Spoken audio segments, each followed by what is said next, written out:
I just want to mention that in 1994 I was running for this seat in the Republican primary, so I'm familiar with Barnstead and Stratford. Both communities gave me the vote over Leo Fraser in the Republican primary, and I've never forgotten it. So I'm here to speak for George Hurt tonight. And the reason being is because his son, they had something planned, or they're in another part of the state or wherever, but he asked me if I come here and represent him.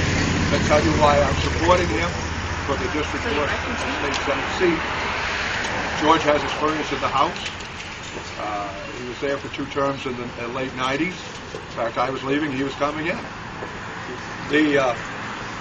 All I can say about George is he's well, I say a lot of things about him. For one thing, he's a good friend of mine. 2, he's supported me when I ran in 94, and I don't turn my back on somebody who supported me. But I also told him that if I don't agree with you, I can dump you like a bad habit. So I'm very tough on politicians. It's my way or the highway, and that's the reason it is. Darn it all, why don't we demand that our politicians represent us? Okay? George is second, I know he is. Anyway, we have to put the House back in Republican hands. We have to make the state Senate back in Republican hands. And we have to somehow displace John Lynch as governor.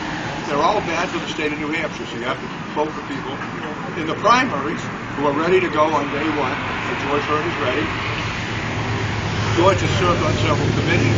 He had his own insurance business in Laconia for 35 years. At the time he was 5 years old, he started out living in Sandwiches. And I agree that Jim Forsythe on the whole schooling and all school choice. George Hurt is there with you. He was on the Board of Education back in the 90s, and he said back then he was supporting homeschoolers at that time. And by the way, I'm a grandfather of 2 homeschoolers up in the North Country, and I've always supported homeschooling, but I'm not the candidate. I tend to wander because I'd love to be running. I just don't want to serve anymore. Too old.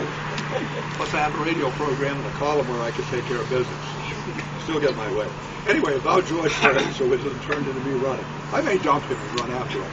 No, I'm kidding. George is level-headed. I like that about him. Soft-spoken, sort of like myself. But George, as I said, has lived in Sandwiches since he was 5 years old, and I can tell you he's a couple of years older than I am. I'm getting up there. Right, Laurie? But George has been a servant. He served with Mel Thompson, served on committees or commissions for Mel Thompson and for Steve Merrill. He has experience. He's a successful businessman. And as far as the issues go, as I said, I wouldn't support somebody, and George is committed to alternate types of education for the parents. The parents get the decision. The parents know best what's good for their children. I'm for vouchers, education certificates, call it anything you want. And when somebody, and they have tried to tell me this at the state senate before while I was down there with people like Kathy Gatchell from Londonderry and Judy Alger, the late Judy Alger from there's always some smart Democrat who's sitting there, a senator, saying, well, you know, we can't just give out money. They might use it for religious schools. Well, I said to Joe Foster from Nashua, who's sitting up there in the senator's seat, what do we do with the GI building? The GIs can't go to Holy Cross, Notre Dame.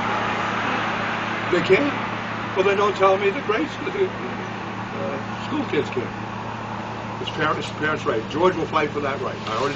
George will oppose a sales or an income tax because I don't know about you, but I think a lot of us, we are seeing our buying power go down, seems like every other month. Obama never calls me to ask me what he can do for me. He's too busy saving AIG and the rest of them. So, anyway, putting a sales or an income tax on the people of this state doesn't make any sense. It never has any. You know, don't give. Jim and I agree on a lot of things, except I'm not voting for him in the primary. But you give